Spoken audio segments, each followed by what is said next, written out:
y'all, welcome to my channel. I am Stephanie Bogart, in case you're new, and today is Faith Friday. Woohoo! I love Faith Friday. Yeah.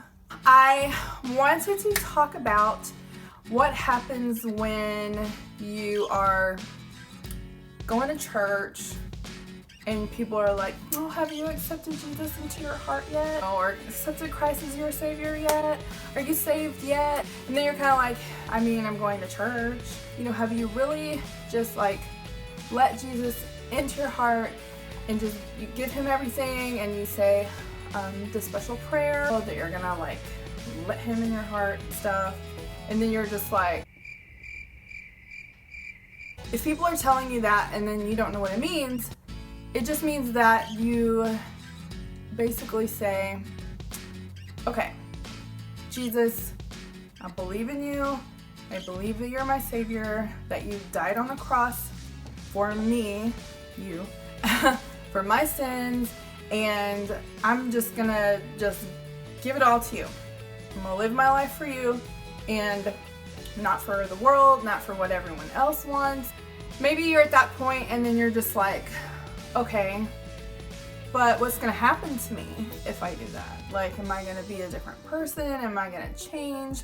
Because I can tell you that one of the things that was holding me back was I thought I was gonna not be me anymore. So like, you're at this point, you love going to church, you know, you sing along with the songs and you listen to the message, and you know, you're kind of like regularly going, but you're just not quite ready to give it your all. It's like everyone I've ever talked to that hadn't accepted Jesus yet was like, but if I do that, I'm not gonna be me anymore. I'm gonna be like some crazy like Jesus freak, you know, whatever person. Basically, that's how I felt. I was like, okay, yeah, I love church. Church is awesome, and I have a really good time. But people will be like, you know, are you saved? And I'm like, I mean, I kind of thought I was, but like, I wasn't. I had not accepted Jesus yet. One day I was at church and the pastor, we have like one main pastor and then some like other pastors. And so the secondary pastor, the second pastor, I don't know what he's called, but he's the other pastor. It was a couple weeks before Christmas time, and he was talking about the song "Oh Holy Night," how it was the first song played on the radio, and how they sang, I think it was "Oh Holy Night," that they sang during a war with another, it was like the US versus someone else. I don't know, I need to go and find it. But it was like they sang this song in the trenches with the other people they were fighting when they were just like on a break or something. I remember that I was like, wow, it just like really, really got to me.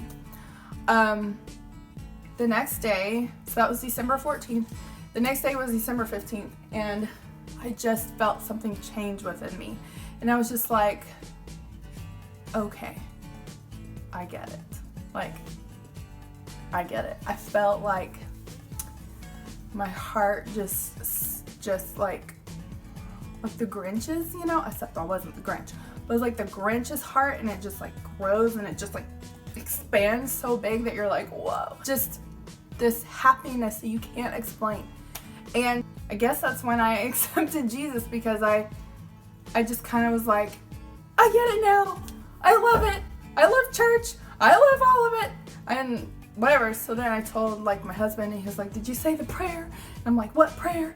And then he's like, this prayer, just say it out loud. And I was like, okay. And then I said it, and then, I mean, the prayer is not what actually like does it, but it's kind of like saying out loud that you accept Jesus as your Savior. And you don't even have to say it in front of people. You can just say it in the shower or like whatever. It's just this feeling like you cannot imagine. It's like, whoa. And then this feeling that you get, it kind of just hangs out, you know?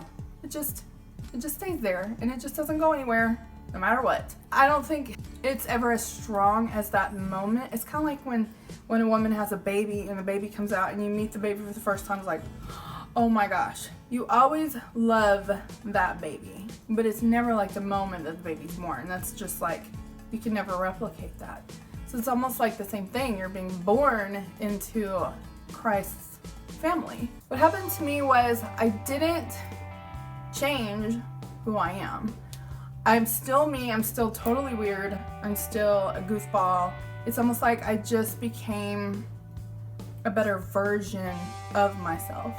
I still have my favorite band, which is The Script, and they're not a Christian band, you know, but they're still my favorite band. I kind of got to where I don't want to watch certain things. Like, I was kind of already that way, but this was just like, you know, it's not that you change because everybody's telling you to change. You change because you know inside that things that you were doing or watching or the way you're acting isn't right. You kind of just want to change. But like I said, you're still you. You're just like a way better version of yourself. If you have any questions, please leave them in the comments. I will be doing Q&As, so I'll just be going through and looking at comments and questions I get here on Twitter. And I have a Facebook page too, which I only have 2 likes, so if you want to go like that, that'd be cool. It's in the description below. Thank you so much for watching Faith Friday, and I will see y'all next time. Love y'all. Bye.